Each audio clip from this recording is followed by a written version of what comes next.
Hello,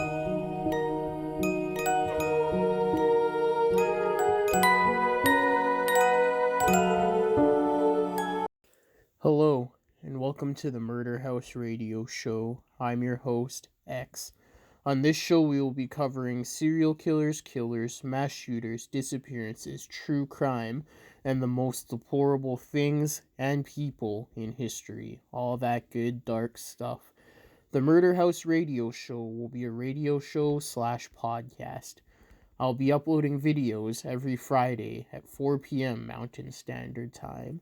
Make sure you hit the like and subscribe button. Once you hit the subscribe button, hit the bell notification and select all to get all notifications if you're viewing on YouTube. And hit follow if you're listening on a podcasting platform. So sit down, get comfortable, grab some coffee or whatever your preferred beverage is, turn off the lights, and enjoy the show. Hey guys, hope you had a good first week of your month and a good second week of this month as well. And I hope you're having a good Friday. But yeah, I'm having a good Friday as well. Everything is all good so far, and I can't complain. Something interesting did happen today, though. I uploaded a video on one of my other channels, and it got taken down for sexual content and nudity. But there wasn't any because the video was much like this one. It's just a picture, the whole video. And the picture was of a treehouse or whatever. But it turns out the guy's name was a variation of the name Huge F Hole. But with like some Spanish tint to it. So there's that. But let me know how you're doing down in the comments below and all that stuff. And as always, we will be doing leave your advice to be covered at the end of the podcast / broadcast. Like email it to me, and the email will be in the description. And yeah, the sources will all be in the description as well. So, just yeah, do your thing. But yeah, without any further ado, let's get into today's video. Today's episode will be on Herbert Richard Baumeister. He was born April 7th, 1947. He was an American suspected serial killer and a resident of Indianapolis in a suburb called Westfield, Indiana. He was under investigation for murdering over a dozen men in the early 1990s, and most of them were last seen at gay bars. Police found the remains of 11 people, 8 identified, on Baumeister's property. So, I mean, if you found remains on someone's property, it's most likely them. And you can also date how old the remains are, so that's pretty cut and sealed right there. But yeah, unless someone comes in and hides the bodies on your property, but that's unlikely. Unless if you live in the middle of buttfuck nowhere, then.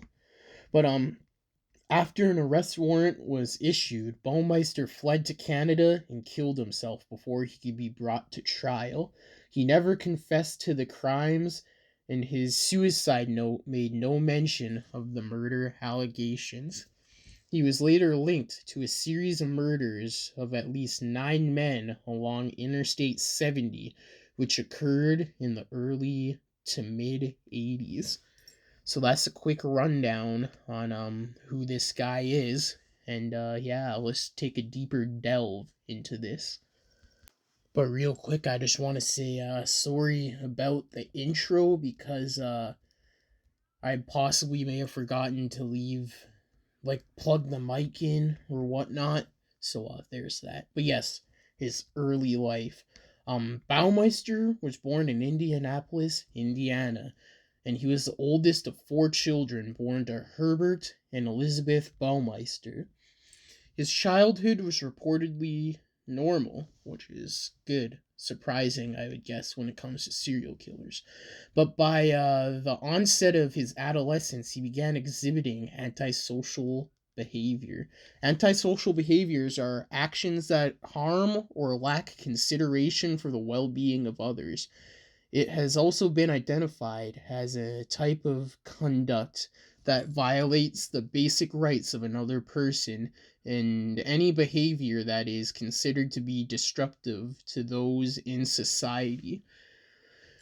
That's a broad ass definition, man. But people he would hang out with later recalled that young Baumeister he would play with dead animals and urinate on the teacher's desk, which are textbook signs of a burgeoning serial killer. Playing with dead animals, sure, but pissing on a desk, that's just some juvenile shit right there. But in his teens, he was diagnosed with schizophrenia but did not receive further psychiatric treatment. Oh shit. In 1965, Baumeister attended Indiana University. So he graduated high school and went to university.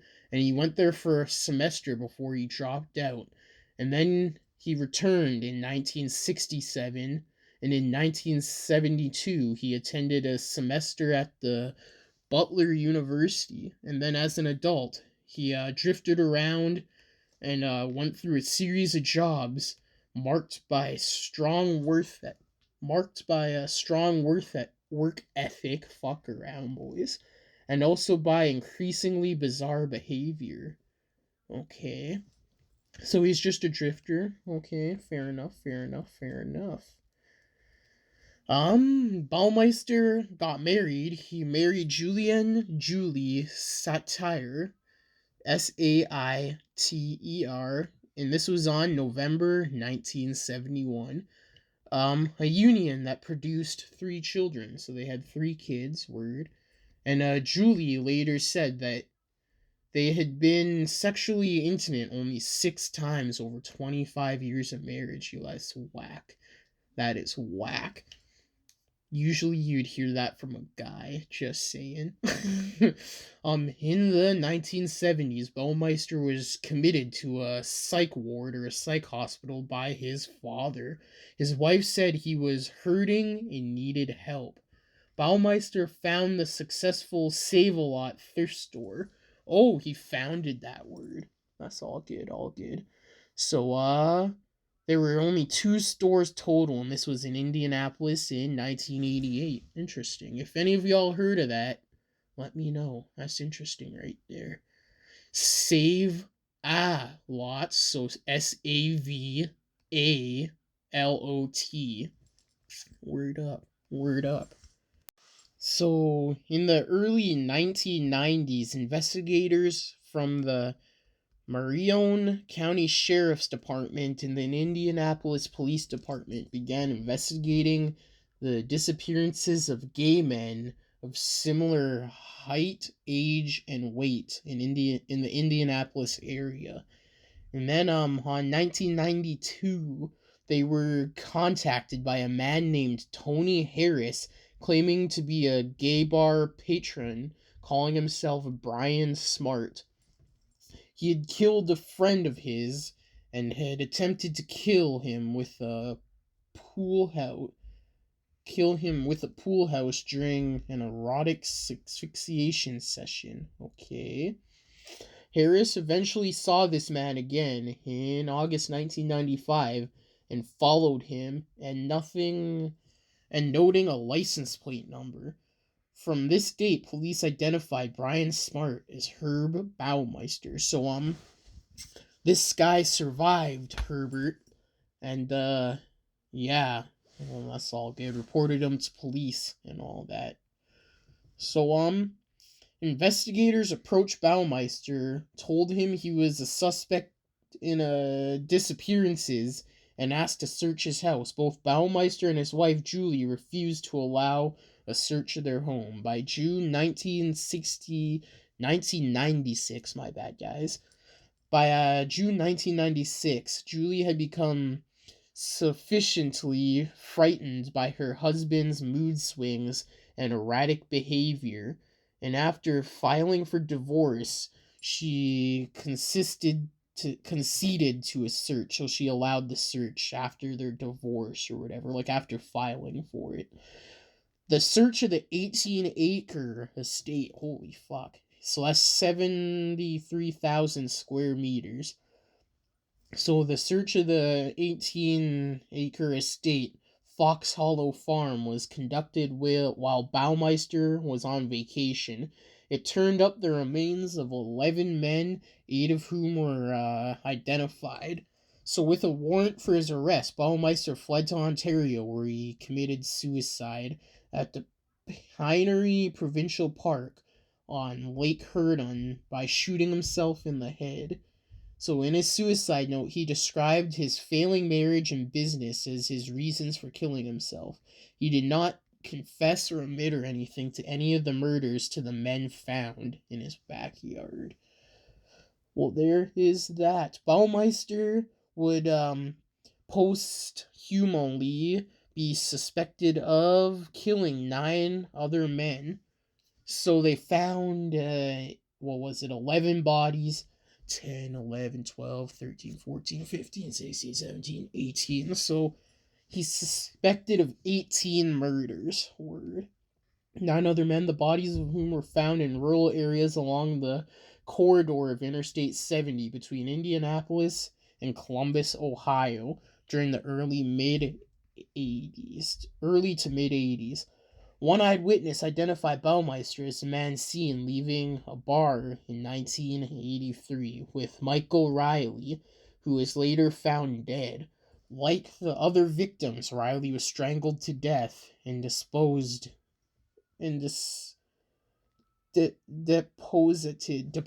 nude or semi-nude in a river. So there is that.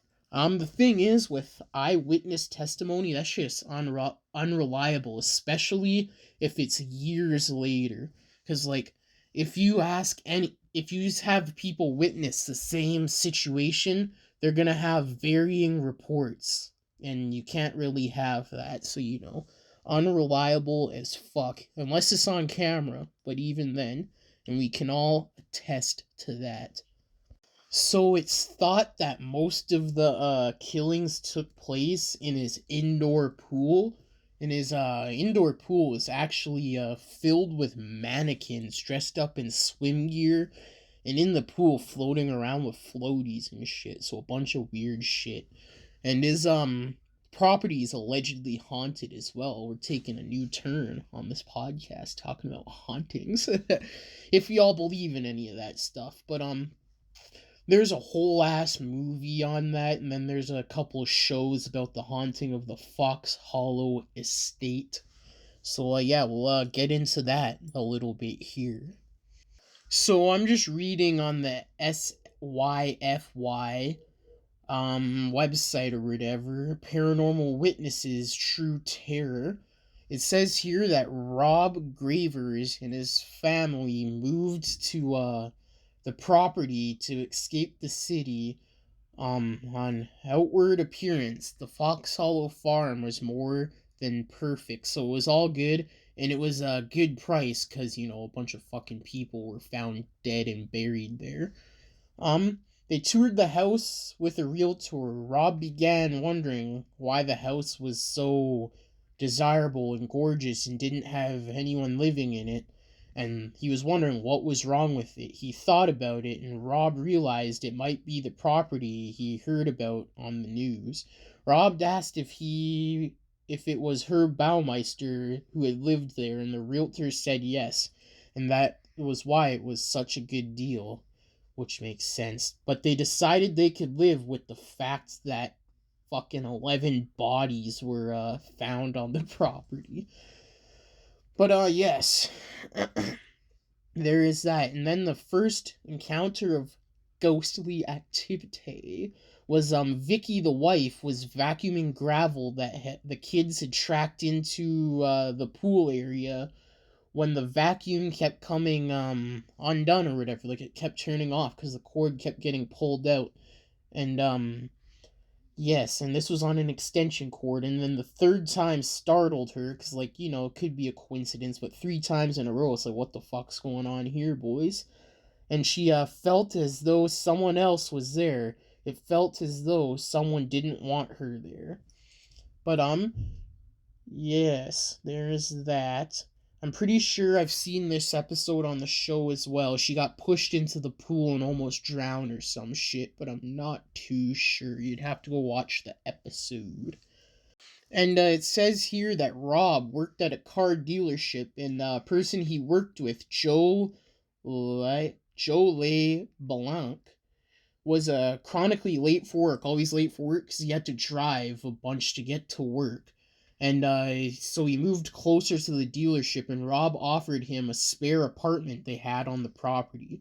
Joe wasn't fazed by the history, and the apartment was gutted since the time of the murders, and all the bad things were gone. This is what it says here. So Rob helped Joe and his dog move in. When they were done, Joe was so exhausted they fell asleep or whatever, and he dreamt of running for his life.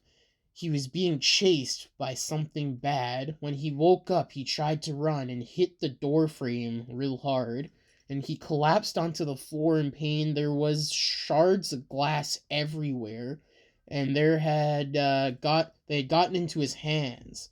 He didn't know what he was running from, but he felt he had to get out of the place as fast as possible. But yes, he kept dreaming about it, and they all ran into this dude wearing a red shirt just standing on the property and shit. And these are all ghostly encounters, by the way. So it's all pretty wild, if you ask me. And I do believe in ghosts and stuff.